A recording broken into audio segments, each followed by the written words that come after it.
The fluorescent lights of the Apex Solutions office buzzed with a low, agonizing hum that sounded exactly like the death of ambition.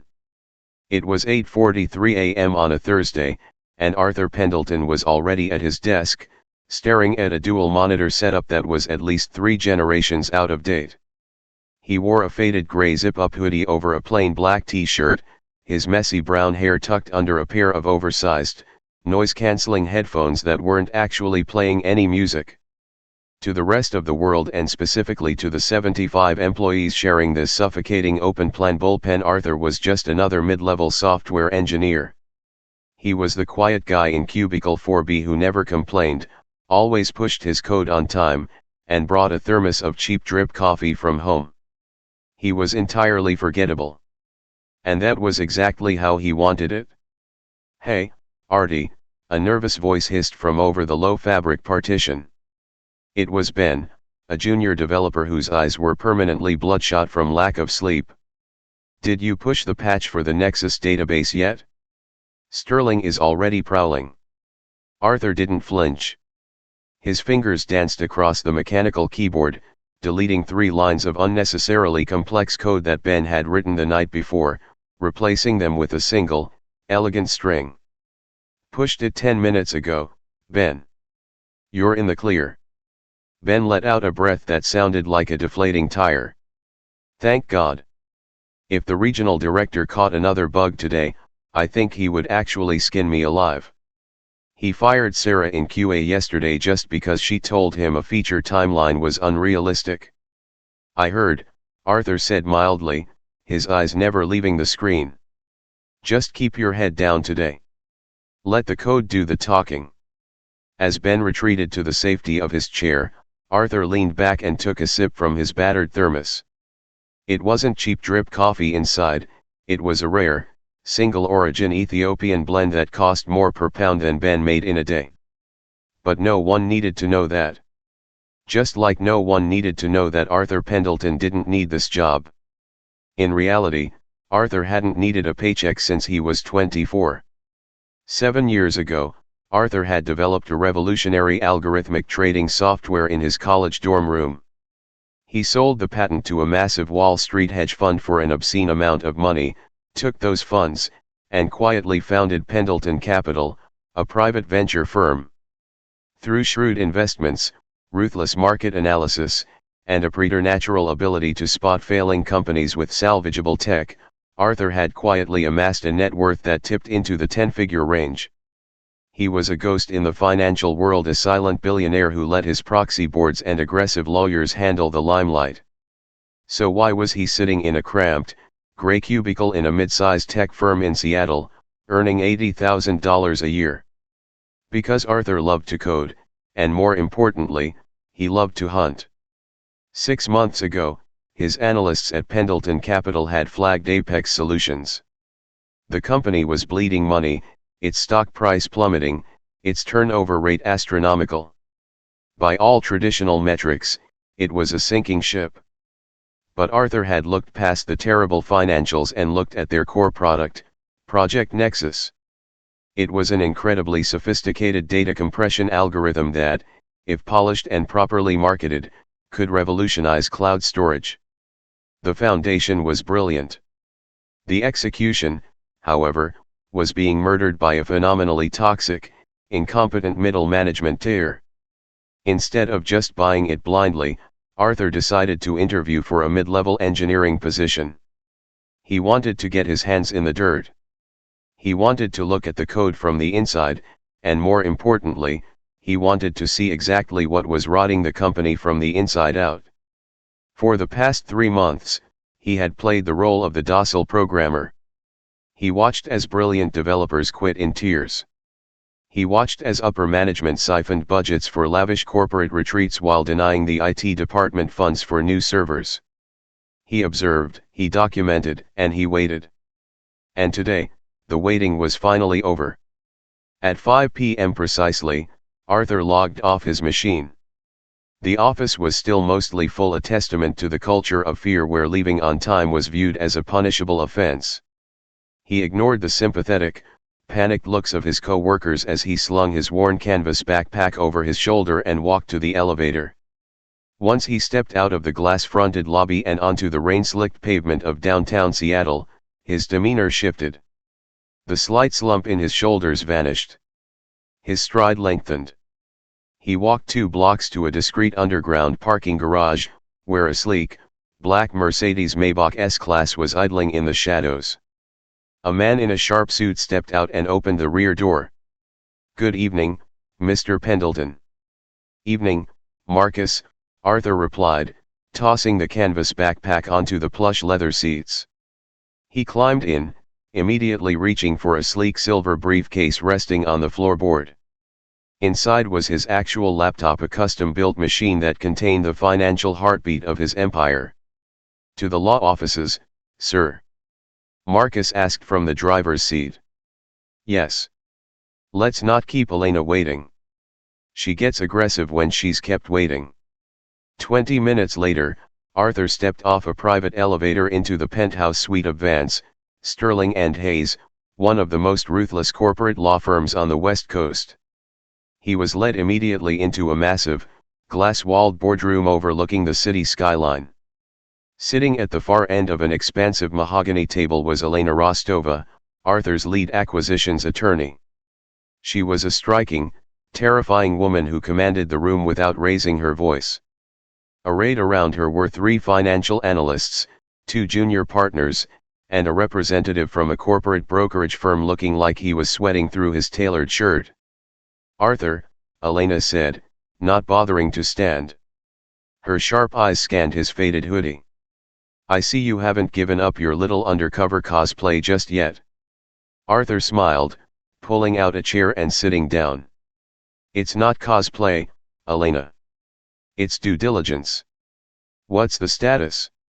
Elena tapped a manicured fingernail against a thick, leather-bound folder. "The trap is closed. Apex Solutions' parent holding company was desperate for liquidity. They've been trying to offload the subsidiary for 6 months. We offered a direct cash buyout, 20% above current market valuation, under the strict condition of absolute confidentiality until the ink is dry." The brokerage representative leaned forward nervously. "Mr. Pendelton, if I may, 20% above market is incredibly generous. The company's Q3 projections are abysmal.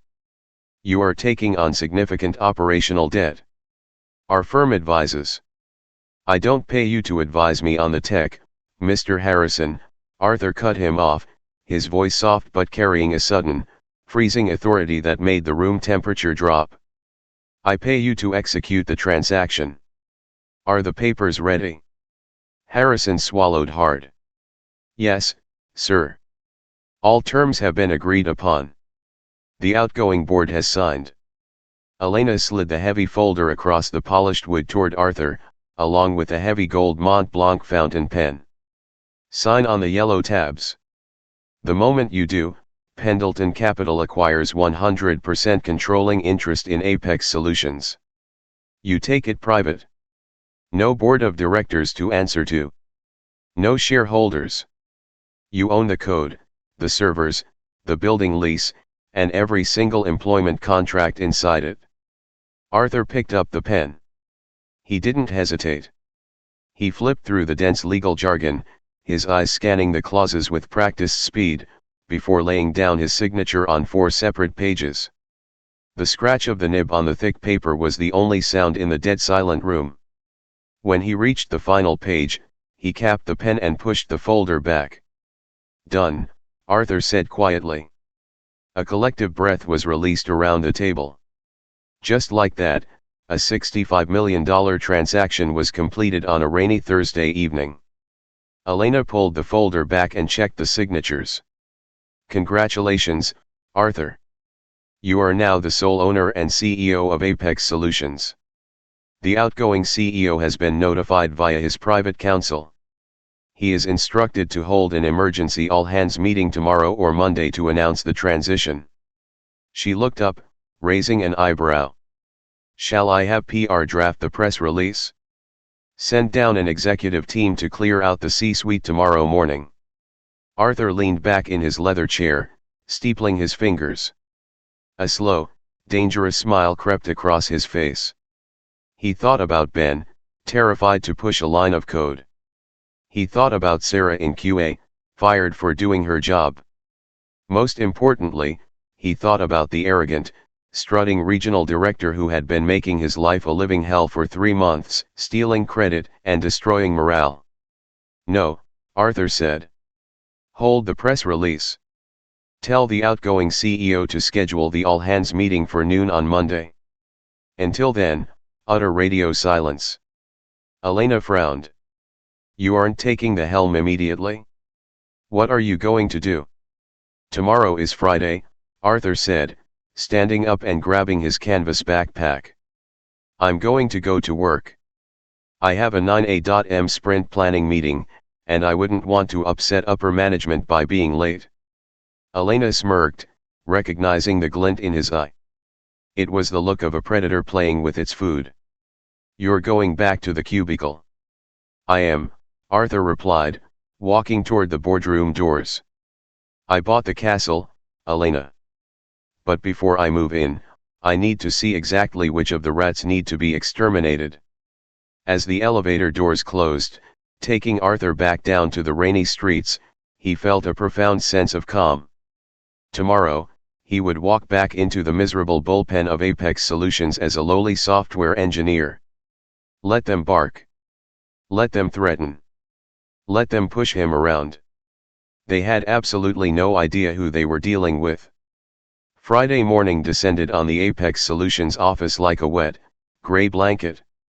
The air inside the bullpen was thick with the scent of ozone from overheating servers, burnt break room coffee, and the palpable, quiet desperation of 75 underpaid engineers.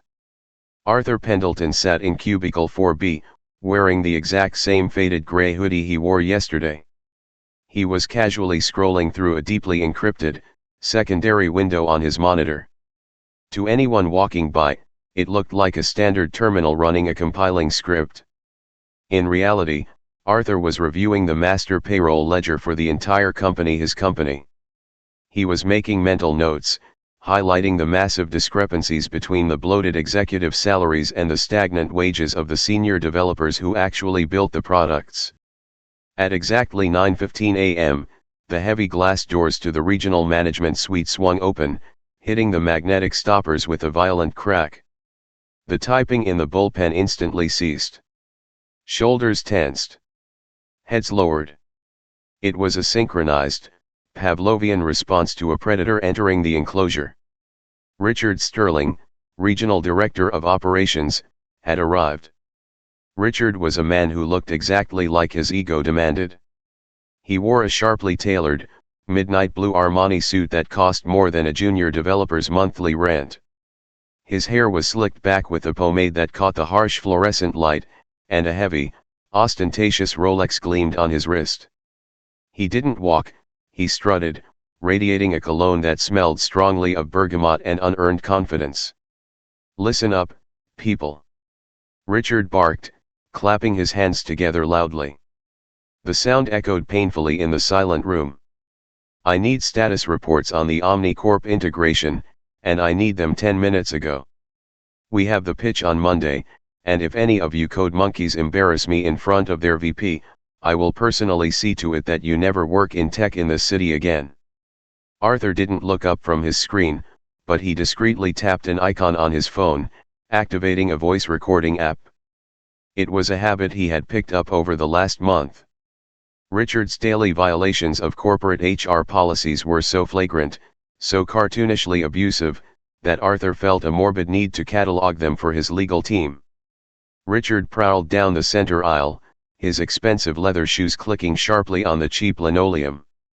He stopped abruptly behind the desk of a young UI designer named Chloe. "Chloe," Richard snapped, leaning over her partition. "What is this?" Chloe flinched, her hands hovering over her keyboard. It's the wireframe for the new client dashboard, Mr. Sterling. You asked for a streamlined interface. I asked for it to pop," Richard yelled, grabbing her mouse and aggressively clicking around her screen. This looks like a spreadsheet from 1998. Did you even look at the design briefs I sent you? Or were you too busy updating your LinkedIn profile hoping to escape? The brief didn't have any specifications, sir, Chloe whispered, her face burning red. It was just an email that said make it cool. Excuses are the nails used to build the house of failure, Chloe, Richard sneered, delivering the stolen LinkedIn quote as if it were profound wisdom. Fix it? Or I'll find someone who can. He shoved the mouse away and continued his patrol, leaving the young woman blinking back tears. Arthur felt a cold, calculated fury settle into his chest. He made a mental note, Chloe. Bump her salary by 20% on Monday, and promote her to lead UI. Richard's prowl eventually brought him to the engineering cluster, right to the edge of cubicle 4B. Pendleton, Richard said, his voice dropping into a condescending drawl. Are you actually awake under those headphones, or just pretending to work? Arthur calmly slid his headphones down to his neck and turned his chair to face the director. I'm reviewing the final compression metrics for the Project Nexus OmniCorp pitch, Richard. The data structures are sound. Richard narrowed his eyes. Project Nexus was the crown jewel of Apex Solutions. The OmniCorp contract they were pitching on Monday was worth millions, enough to potentially save the company's disastrous quarter. It was supposed to be Richard's crowning achievement, his golden ticket to a vice president title. There was only one problem: Richard had absolutely no idea how the technology actually worked. Good, Richard said, puffing out his chest. Because you're going to spend the entire weekend building the slide deck for my presentation. I want 60 slides. Full data visualization, risk assessment models, and back-end architecture breakdowns. I need it in my inbox by Sunday night so I can review it. The bullpen went dead silent. Everyone knew that creating a presentation of that magnitude was a manager's job, not a mid-level engineer's. More importantly, everyone knew it was a 50-hour task being dumped on Arthur with zero notice on a Friday morning. Arthur looked at Richard, his expression perfectly neutral. I won't be able to do that, Richard. The entire floor seemed to collectively stop breathing. Even Ben, in the next cubicle over, peeked through the gap in the partition, his eyes wide with horror. No one told Richard sterling no. Richard's smug expression evaporated, replaced by a dark, ugly scowl. He stepped closer, invading Arthur's personal space, looming over the cubicle wall. Excuse me? Did you just say no to your regional director? I did, Arthur replied smoothly, his voice devoid of any intimidation. My contract explicitly states standard working hours. Building a 60-slide executive presentation is outside the scope of my engineering duties. Furthermore, I have other, highly sensitive business to attend to this weekend. I am unavailable. Sensitive business, of course, meaning a Sunday brunch with his legal team to finalize the termination protocols for the executive board. A vein pulsed visibly in Richard's forehead. His authority was being challenged in front of the entire floor. He couldn't let it stand. You listen to me, you arrogant little desk jockey. You don't have business. You write code when I tell you to write code. You are salaried, which means I own your time. If you don't do this, I will write you up for gross insubordination. You are welcome to file a complaint with HR, Arthur said evenly, knowing full well that HR had been ignoring Richard's blatant abuses for years to protect the company's image. However, knowing the OmniCorp pitch was critical, I took the liberty of compiling a technical summary deck yesterday. It has the core backend architecture breakdowns you need. Arthur reached onto his desk, picked up a perfectly bound, 20-page color prospectus he had printed that morning, and held it out. Richard snatched the document from Arthur's hand, his face practically purple with rage. He flipped through the pages. The work was flawless. It broke down complex algorithms into easily digestible, brilliant visual charts. It was exactly what Richard needed to secure his promotion. Instead of thanking him, Richard sneered. He grabbed a thick black Sharpie from Arthur's desk. In front of 20 silent witnesses, Richard flipped to the title page of the prospectus. Right below the title, where it read "Prepared by Arthur Pendelton, Senior Systems Engineer," Richard violently crossed out Arthur's name. The black ink bled through the high-quality paper. With aggressive, jagged strokes, Richard wrote his own name over it, "Prepared and directed by Richard Sterling." "This is garbage," Richard lied loudly, ensuring the whole room heard him.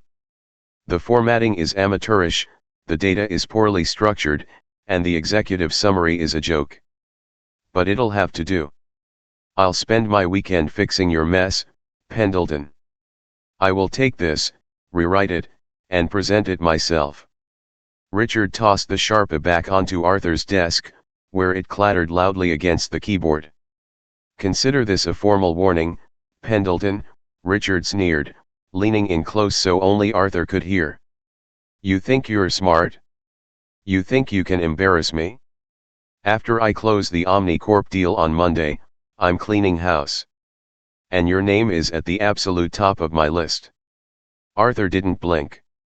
He looked at the ruined title page in Richard's hand, then up at Richard's furious, arrogant face. Behind his calm exterior, Arthur's mind was operating like a steel trap. He had already securely emailed a time-stamped, digitally signed PDF of that exact presentation to his private server, alongside an encrypted BCC to the Omnicorp executives whom he happened to know personally from his venture capital days. Richard wasn't just stealing credit, he was tying his own noose and proudly putting it around his neck. "I understand completely, Richard," Arthur said quietly, a faint, dangerous smile finally touching the corners of his mouth. "I look forward to seeing your presentation on Monday." Richard scoffed, turning sharply on his heel. "Get back to work, all of you." He barked at the paralyzed bullpen as he marched back toward his glass office, the stolen presentation clutched tightly in his hand. As the heavy office door slammed shut behind the director, a collective exhale swept through the room. Ben popped his head over the partition, looking physically ill. "Artie, man, are you crazy?"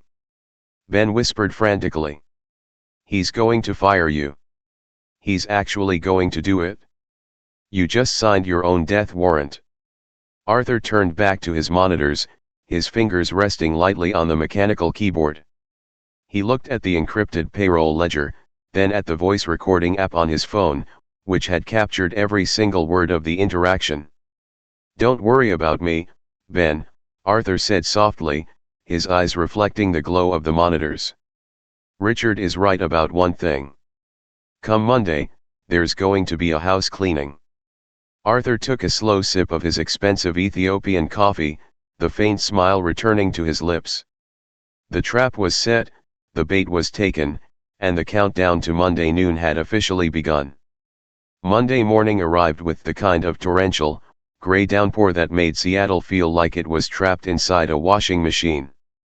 Inside the Apex Solutions bullpen, however, the atmosphere was entirely devoid of moisture. It was bone dry and crackling with static electricity. It was 9:45 a.m. The Omnicorp pitch was underway in the main executive glass-walled conference room at the far end of the floor. From his vantage point in cubicle 4B, Arthur Pendelton had a perfect line of sight into the room. He sat in his usual faded hoodie, a fresh mug of Ethiopian coffee steaming gently next to his keyboard. To his left, Ben was practically vibrating with nervous energy, his knee bouncing rapidly under his desk. Several rows over, Chloe and the UI team were pretending to look at their monitors, but their eyes kept darting toward the glass box of doom. Inside the conference room, Richard Sterling was holding court. Arthur watched him pacing back and forth in front of a massive digital smartboard, waving his laser pointer like a maestro conducting a symphony. Richard was wearing a charcoal Tom Ford suit that screamed executive material, his hair plastered back flawlessly. Sitting across the mahogany table were three executives from Omnicorp, led by their notoriously ruthless VP of Engineering, Marcus Thorne. What Richard didn't know was that Arthur and Marcus Thorne played golf together at a private country club in Carmel twice a year. Arthur had personally funded Thorne's first startup a decade ago. And, more importantly, Arthur had BCC'd Thorne on the original, uncorrupted technical deck on Friday night. "Look at him," Ben whispered, peering over the cubicle wall. "He actually looks like he's pulling it off. The guy is a snake, but he can sell ice to an Eskimo." "Just watch, Ben," Arthur replied softly, taking a calm sip of his coffee. "Selling ice is easy until the Eskimo asks for the chemical composition of the water." As if on cue, the dynamic inside the glass room violently shifted. Arthur watched Marcus Thorne hold up a hand, interrupting Richard mid-sentence.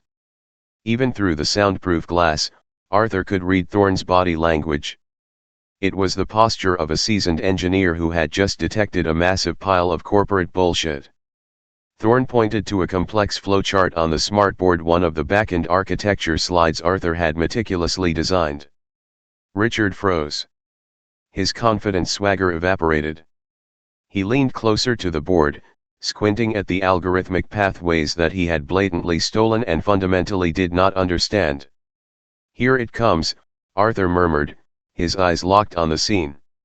Richard pointed his laser pointer at a random data cluster. He started talking rapidly, his hands moving in broad, meaningless gestures. Thorne frowned, leaning forward and crossing his arms. The two other Omnicorp executives exchanged a brief, devastating glance.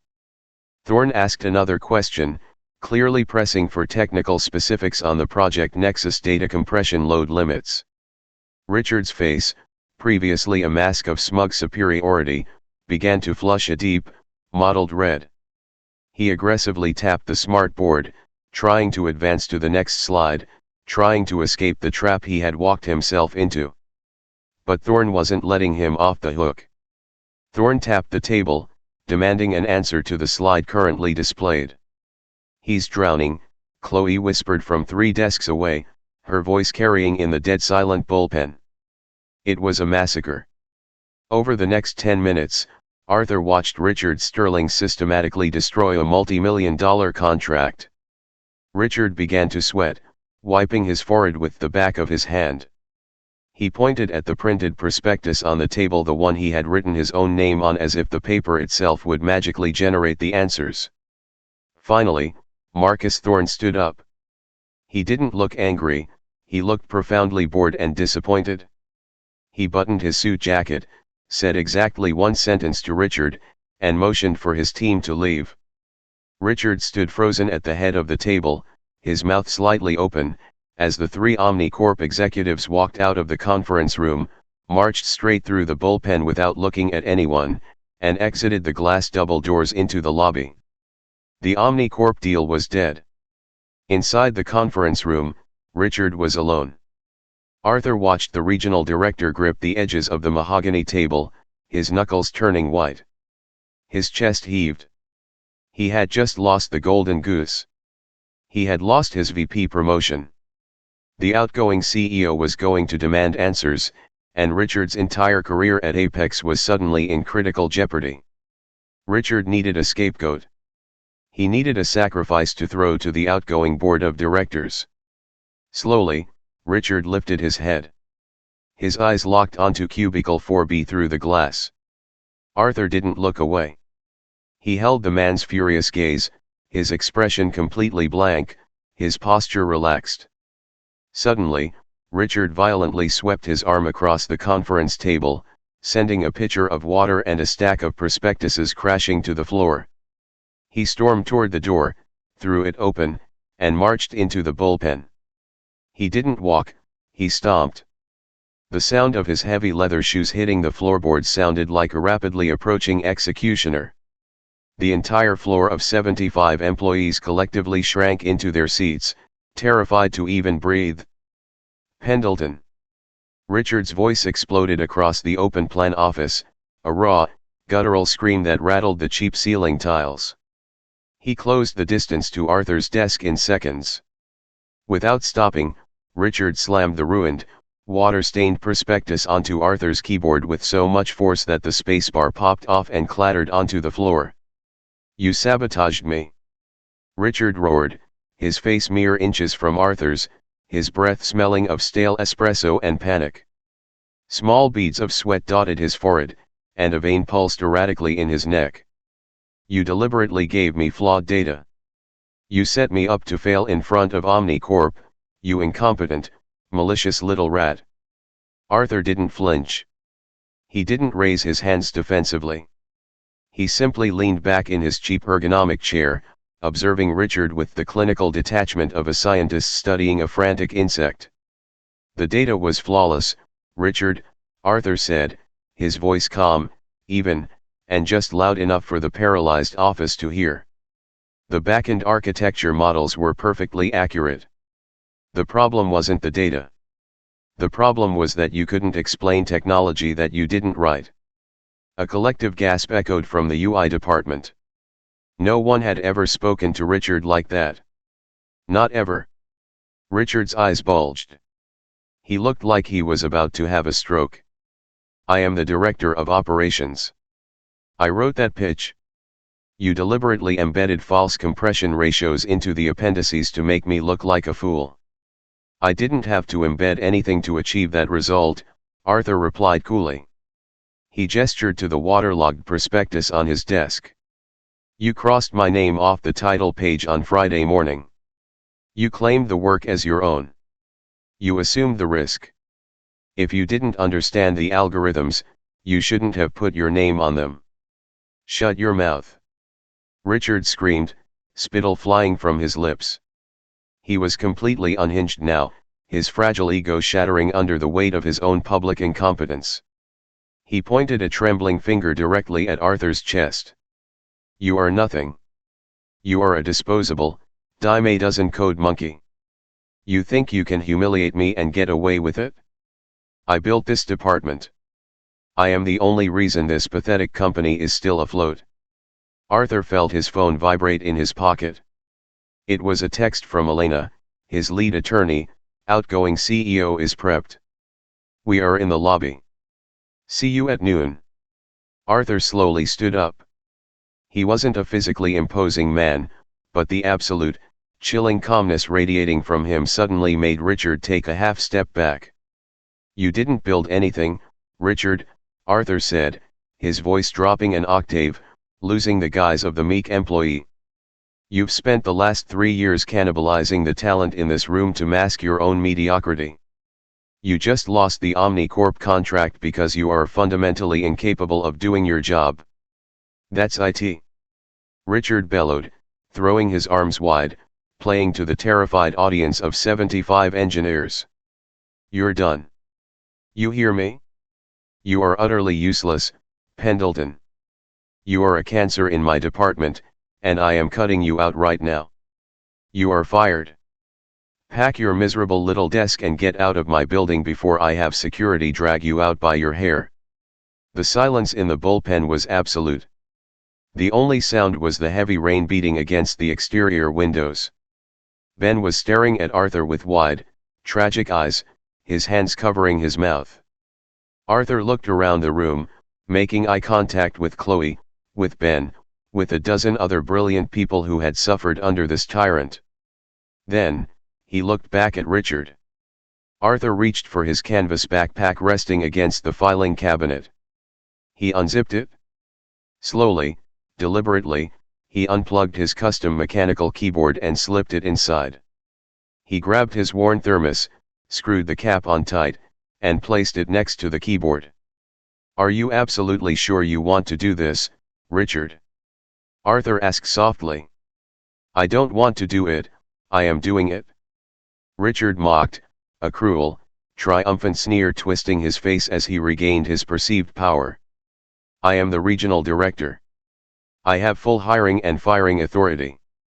I own you. Now get your trash and get out of my sight." Arthur zipped the backpack closed and slung it over his shoulder.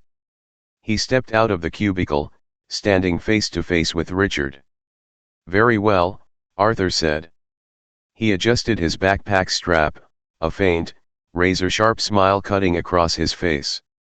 He didn't look like a man who had just lost his livelihood, he looked like a man who had just won a chess game in 3 moves. Arthur took a step toward the exit, pausing just as he passed Richard's shoulder. "I suggest you take the next hour to update your resume, Richard," Arthur whispered, his voice dangerously quiet. "I'll see you at the all-hands meeting at noon." Richard let out a harsh, barking laugh that echoed through the silent room. "You won't be anywhere near this building at noon, Pendelton. If you try to sneak into that meeting, I'll have you arrested for trespassing." Arthur didn't reply. He simply kept walking, his stride confident and measured, straight down the center aisle of the bullpen. He didn't look back as he pushed through the heavy glass doors and disappeared into the elevator bank. Behind him, Richard stood panting in the center of the office, his chest puffed out like a victorious gladiator. "Let that be a lesson to all of you," he shouted to the stunned room. "Anyone else want to question my authority today?" No one moved. No one spoke. Richard smirked, straightening his tie, entirely oblivious to the fact that the invisible countdown clock hanging over his career had just hit 1 hour and 15 minutes. By 11:50 a.m., the atmosphere inside the sprawling, glass-walled main conference room of Apex Solutions was a suffocating mix of dread and morbid curiosity. The space was designed to hold the entire company, with rows of sleek, ergonomic chairs facing a slightly elevated stage and a massive presentation screen. Normally, all-hands meetings were tedious affairs filled with corporate jargon and forced applause. Today, however, the air felt dangerously thin. Every single one of the 200 employees had crammed into the room. Word of Arthur Pendelton's brutal, public firing had spread through the office ecosystem like wildfire, completely eclipsing the disastrous loss of the OmniCorp contract. In the back rows, Ben and Chloe sat huddled together, looking shell-shocked. They, like everyone else, were waiting for the axe to fall. The rumor mill was churning mass layoffs, a hostile takeover, bankruptcy. At the very front of the room, standing just below the stage, was Richard Sterling. Despite having single-handedly nuked a multi-million-dollar deal just hours prior, Richard was vibrating with a manic, manufactured confidence. He had spent the last hour aggressively spinning the OmniCorp failure to anyone who would listen, blaming the incompetent engineering staff and explicitly naming Arthur as the saboteur. Now, he was holding court with 2 of his sycophantic middle managers, loudly adjusting the cuffs of his charcoal suit. "I'm telling you, this acquisition is the best thing that could happen to us," Richard boasted, his voice carrying over the low murmur of the anxious crowd. "The new owner is a private venture capitalist. These guys don't care about feelings, they care about margins. They want a streamlined, ruthless operation. By cutting the dead weight this morning like Pendelton, I've already shown the new boss that I am willing to make the hard choices. I'm positioning myself for the VP slot, gentlemen. Mark my words." Up on the stage, David Aris, the outgoing CEO of Apex Solutions, looked like he was about to vomit. David was a man who had spent the last 2 years helplessly watching his company bleed to death. He stood behind the acrylic podium, dabbing his glistening forehead with a silk handkerchief.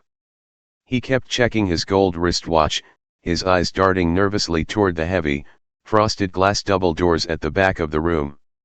David knew exactly who had bought his company. He had signed the paperwork. He knew the reputation of Pendelton Capital, and he knew that the man arriving at noon was not someone who tolerated failure. "Is the microphone on?" David muttered to a technician, tapping the mic. A sharp feedback whine echoed through the room, making everyone wince. "Right. Good.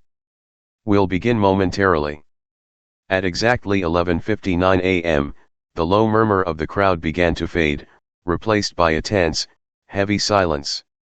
The digital clock on the back wall clicked to 12 p.m.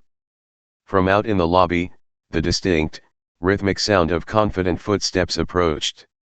It wasn't the shuffle of a single person, it was the synchronized, heavy tread of an entourage. The frosted glass double doors didn't just open, they were pushed wide by two broad-shouldered security men wearing earpieces and impeccably tailored black suits. They stepped into the room and immediately flanked the entrance, their eyes scanning the crowd with cold, professional detachment. The entire company held its breath. Richard puffed out his chest, stepping forward to be the first to greet the new billionaire owner. He pasted on his most charming, aggressive smile, ready to shake hands and secure his future. Then, Elena Rostova walked in. The lead acquisitions attorney for Pendelton Capital moved like a shark through water. She wore a severe, razor-sharp gray suit, her heels clicking sharply against the hardwood floor. She carried a thick leather portfolio, and her piercing gaze swept across the room, instantly making a dozen managers avert their eyes. But it was the man who walked in right behind her that caused the room to physically gasp. Ben, sitting in the back row, actually dropped his pen. It clattered loudly against the floorboards. Chloe let out a choked sound, her hands flying to cover her mouth. It was Arthur. But it wasn't the Arthur they knew. The faded, oversized gray hoodie was gone.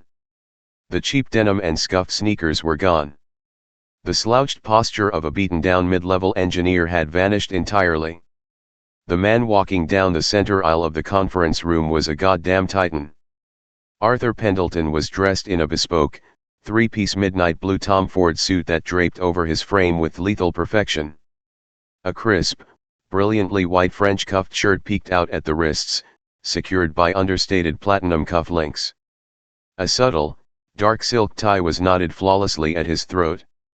On his left wrist, previously hidden by long sleeves, rested a platinum Patek Philippe watch worth more than the entire Apex HR budget.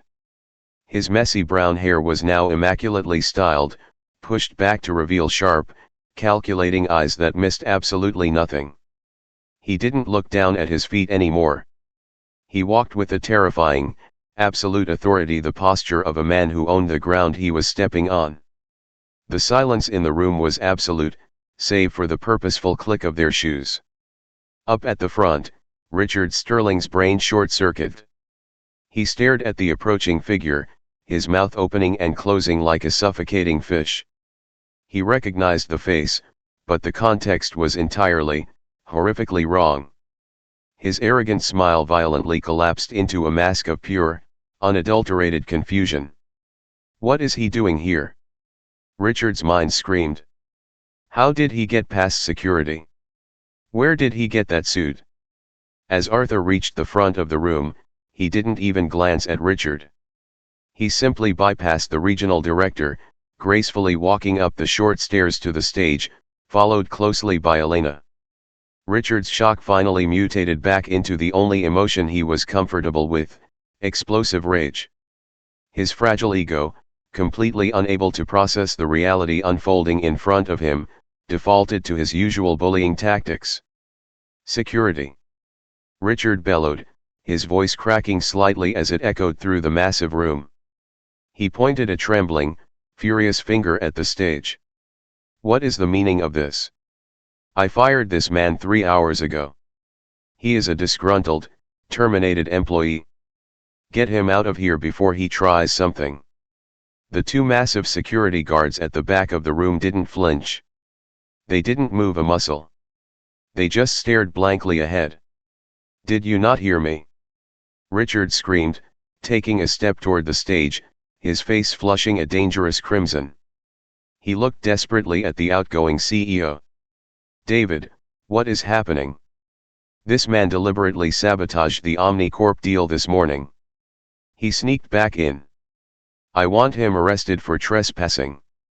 Up on the stage, Arthur casually unbuttoned the jacket of his bespoke suit and leaned against the edge of the acrylic podium. He looked down at Richard, his expression perfectly calm, a faint, terrifyingly serene smile playing on his lips. He didn't say a word. He just let Richard scream. David Aris, sweating profusely, stepped up to the microphone. His hands were shaking so badly that the paper notes he was holding rustled audibly over the speakers. He cleared his throat, the sound booming awkwardly through the silent, paralyzed room. "Richard," David stammered, his voice tight with panic.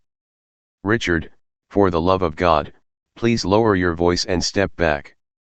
"I will not step back," Richard roared, doubling down on his own destruction.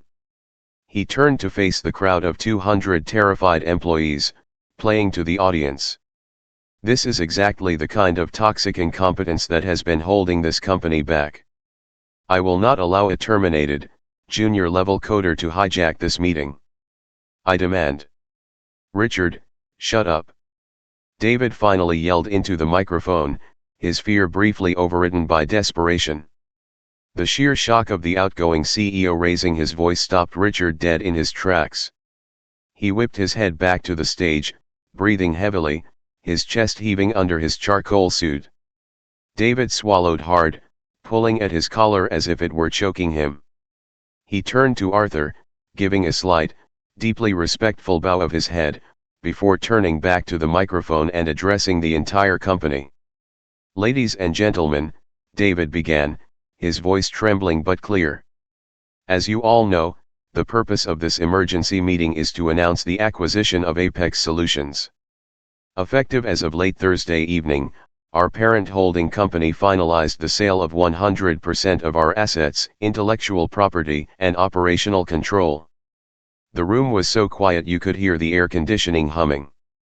"We are no longer a publicly traded subsidiary," David continued, his eyes drifting down to meet Richard's furious, confused gaze. "We have been acquired in a private, cash buyout. It is my profound duty, and my distinct honor, to introduce you to the man who single-handedly orchestrated this acquisition."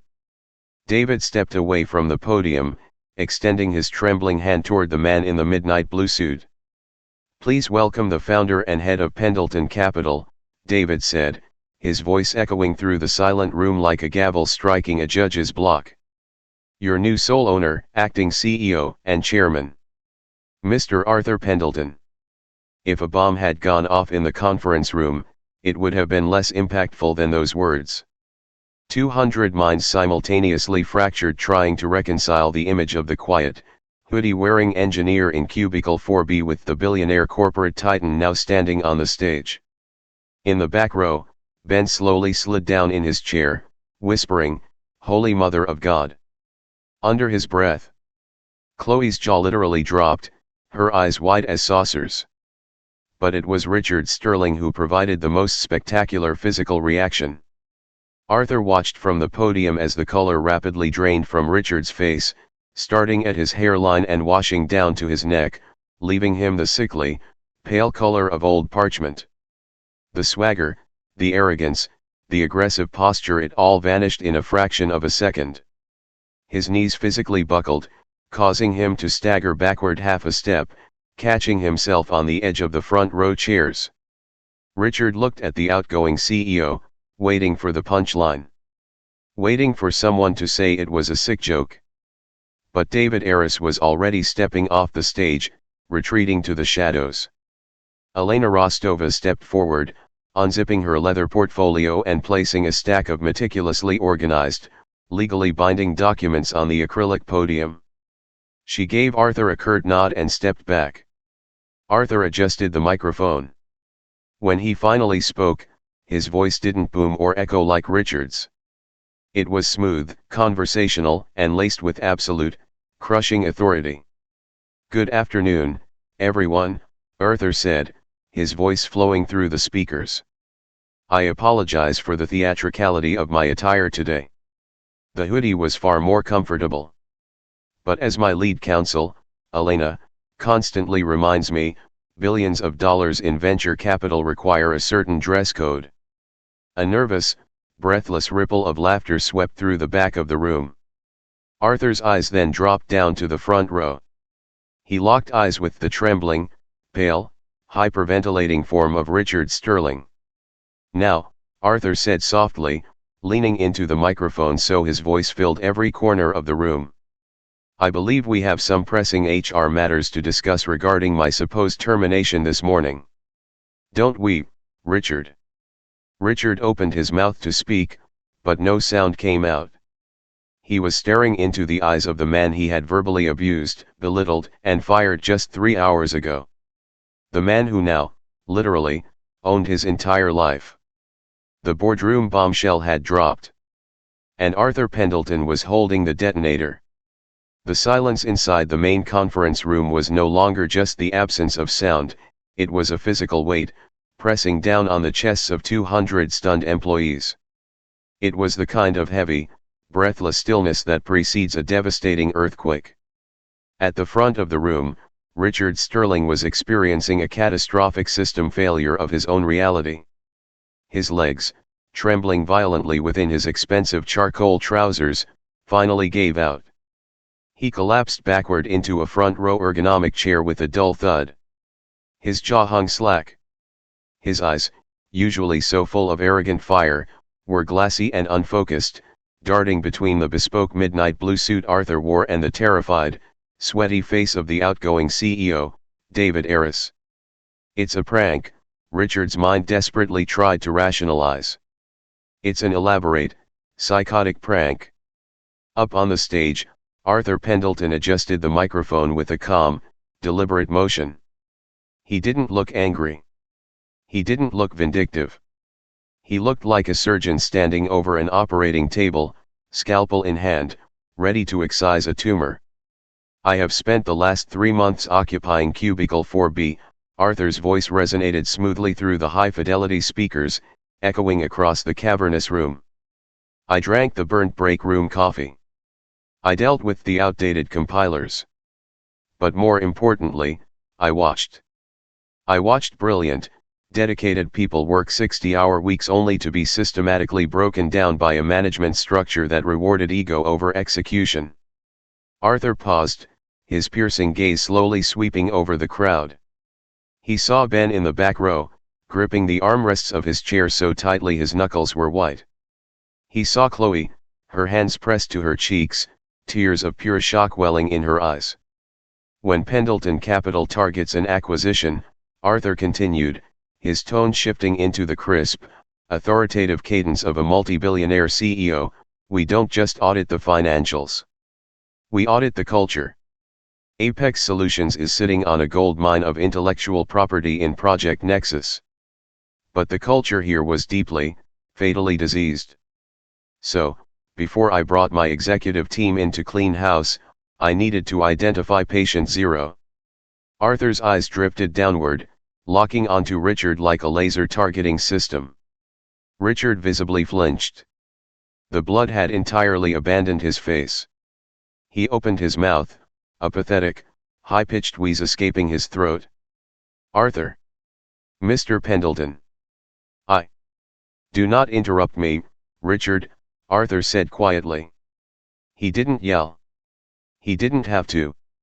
The sheer, freezing absolute power in his voice snapped Richard's mouth shut instantly. Arthur gestured slightly with his left hand. Elena Rostova, standing like a sentinel in her sharp gray suit, stepped forward. She unzipped her leather portfolio, pulled out a sleek, matte black encrypted laptop, and plugged it directly into the podium's master presentation feed. The massive 70-inch digital smartboard behind Arthur blinked to life. Transparency is the core tenet of how I run my companies, Arthur announced to the room. And today, we are going to be radically transparent about why certain structural changes are being made, effective immediately. Elena tapped a key. The screen flashed, displaying a massive, high-resolution image of a document. A collective gasp rippled through the engineering department. It was the title page of the OmniCorp presentation. But it wasn't the clean, digitally typed version. It was a high-resolution photograph of the exact physical copy that sat on Arthur's desk on Friday morning. The screen clearly showed the title, Project Nexus, OmniCorp Integration Architecture. Below it, clearly visible, was Arthur's printed name, prepared by Arthur Pendleton, Senior Systems Engineer. And violently scrawled over it in thick, bleeding black Sharpie was Richard Sterling's name.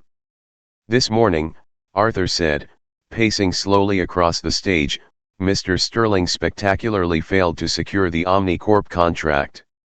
He then proceeded to the main bullpen and publicly screamed at me, accusing me of sabotaging his work. He claimed I provided flawed data to humiliate him. Arthur nodded to Elena. She hit another key. The image on the screen split in half. On the right side, a video file began to play. It was the screen recording from Arthur's terminal on Thursday night, showing the pristine, deeply complex architectural code being compiled. In the corner of the video, a verified, unalterable digital timestamp glowed in bright red, Thursday 11:42 p.m. Digital signature, A. Pendelton. As you can see by the digital watermark, Arthur explained, the backend architecture was flawless. It was a masterpiece of data compression. I know this, because I wrote every single line of it myself. I BCC'd the uncorrupted file to Marcus Thorne, the VP of Omnicorp, on Friday night. Arthur leaned over the podium, looking directly down at Richard, whose chest was heaving with panic. The Omnicorp deal didn't die because of flawed data, Richard, Arthur said softly, twisting the knife.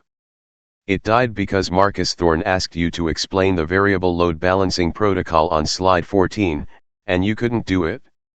You tried to sell a machine you didn't know how to build, using a blueprint you stole. That's a lie. Richard stammered, his survival instinct finally overriding his paralyzing shock. He gripped the arms of his chair, trying to stand up, his voice cracking wildly. This is a setup. You manipulated the files.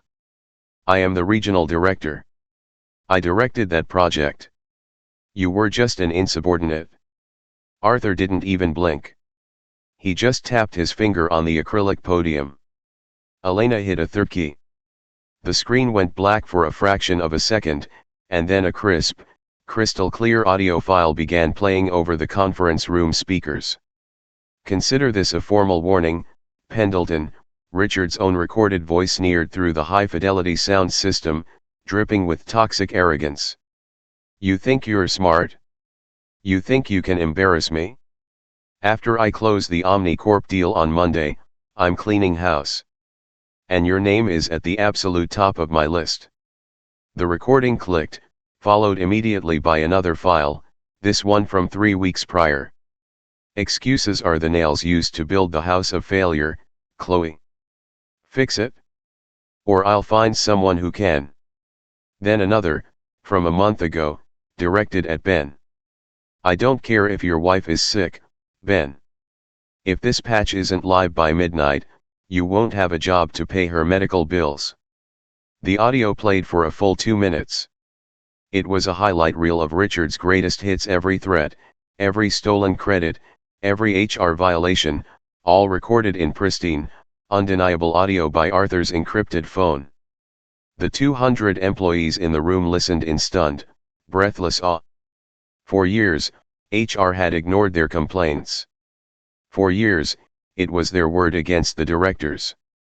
Now, their trauma was being broadcast in high definition by the billionaire owner of the company. When the final recording clicked off, the silence returned, heavier and colder than before. Richard was destroyed. He sank back into his chair, a broken, hollow shell of a man. His expensive charcoal suit suddenly looked 3 sizes too big for him. He stared at his trembling hands, completely unable to meet the eyes of the hundreds of people staring daggers at the back of his head. You told me this morning to get out of your building, Richard, Arthur's voice cut through the air, sharp as a guillotine blade.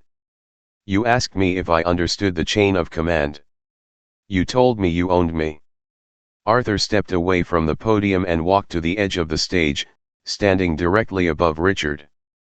The funny thing is, Richard, Arthur said, his voice dropping into a deadly whisper that was perfectly captured by the microphone, I checked the deed on Friday night with my attorneys. It's actually my building. And as of midnight on Thursday, I own you. Arthur straightened up, buttoning his bespoke suit jacket with a sharp, final motion. "Richard Sterling," Arthur declared, his voice ringing with absolute finality. "Your employment at Apex Solutions is terminated, effective exactly the second. You are being fired with extreme prejudice for gross misconduct, intellectual property theft, and creating a hostile work environment. All stock options are voided. You will receive no severance package. My legal team will be auditing your corporate expense accounts for the last 3 years, and if we find so much as a misplaced $10 receipt for a martini, Pendelton Capital will bury you in litigation until you are bankrupt." Elena Rostova snapped her portfolio shut. It sounded like a gunshot. Arthur looked at the 2 massive security guards flanking the rear doors. He gave them a single, subtle nod. The guards moved with terrifying speed and efficiency. They marched down the center aisle, their heavy footsteps echoing in the silent room. They reached the front row, grabbed Richard Sterling by his tailored upper arms, and hauled him roughly to his feet. Richard didn't fight. He didn't speak. He looked completely catatonic as his employee badge was unclipped from his belt by Elena and tossed onto the floor. The security guards turned him around and began frog marching him up the center aisle. As Richard was paraded past the 200 employees he had tormented for years, a miraculous thing happened.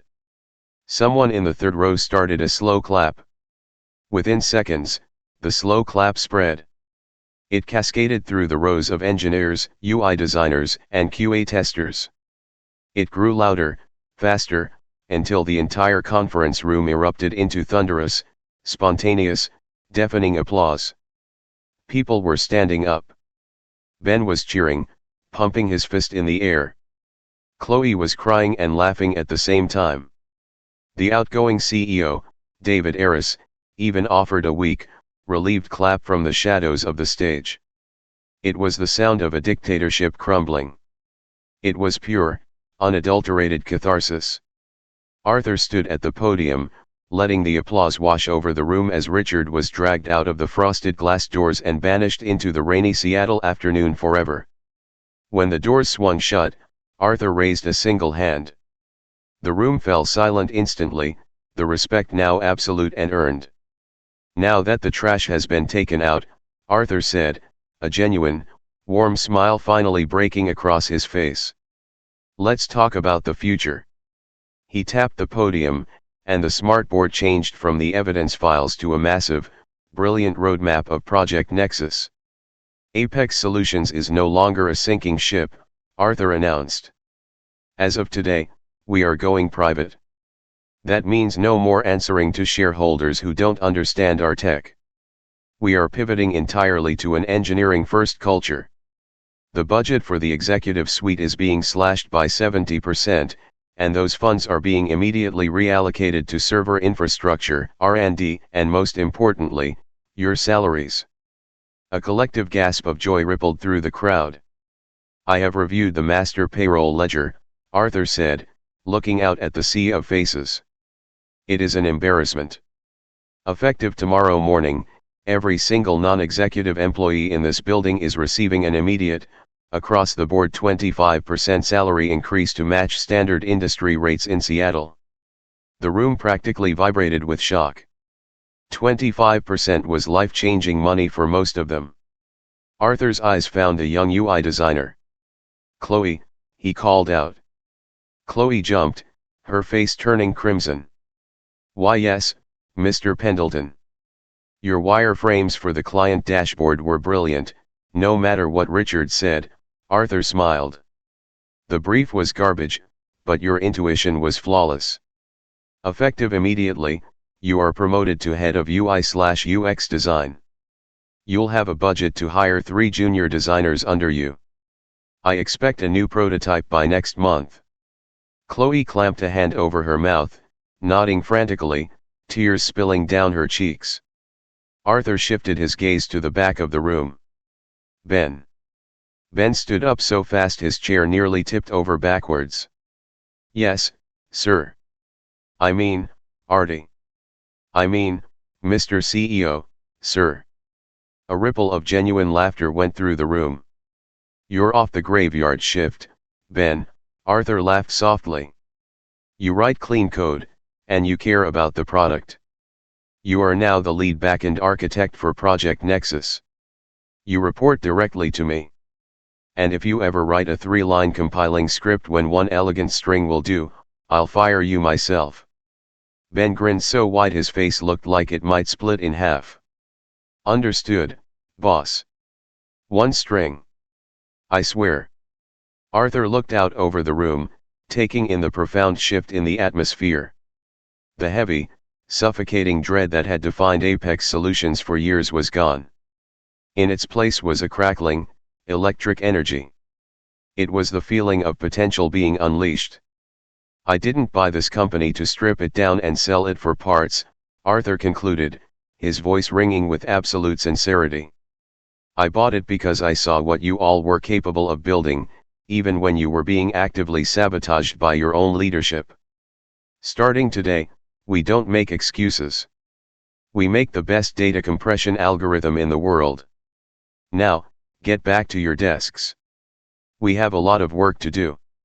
The applause that followed wasn't just loud, it was explosive. It was a roar of genuine loyalty and absolute relief. As the employees began to file out of the conference room, buzzing with excitement and practically sprinting back to their terminals, Arthur slowly unbuttoned his suit jacket. He let out a long, quiet breath. The adrenaline of the takeover was beginning to fade, replaced by a deep, satisfying exhaustion. Elena walked up beside him, snapping her leather portfolio shut.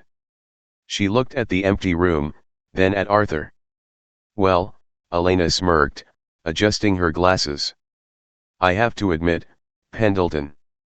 That was significantly more entertaining than a standard boardroom hostile takeover. Arthur chuckled, running a hand through his perfectly styled hair, messing it up just a bit. I told you, Elena. Sometimes you just have to get your hands in the dirt to see where the roots are rotting. What now? Elena asked. Do you want me to call PR? Draft the official press release. Arthur looked out through the glass walls of the conference room, watching his new employees animatedly discussing the new software roadmap in the bullpen.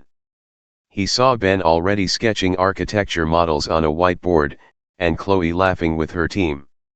He reached into his pocket and pulled out his phone. He looked at the calendar. No, Arthur said softly, turning away from the podium. PR can wait until tomorrow. Right now, I need to get back to Cubicle 4B. I promised Ben I'd have a database patch ready by 3 o'clock, and I really wouldn't want to set a bad example on my first day.